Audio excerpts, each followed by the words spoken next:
করবো ভাই?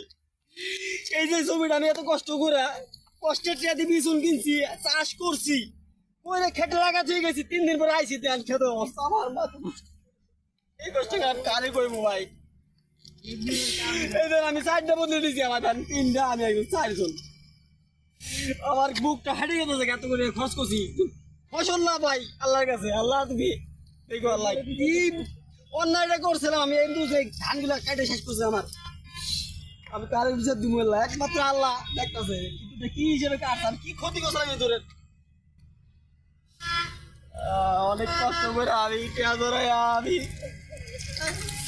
আমি পিছন নিয়েছি, কাজ করছি। দেখেন ভাই, দেখেন এই খেতটা আমার কি করছে কি করছেন দূরে, এটা একদম শ্মশান বানায় দিছি। কি সরকারে দেবো? হ্যাঁ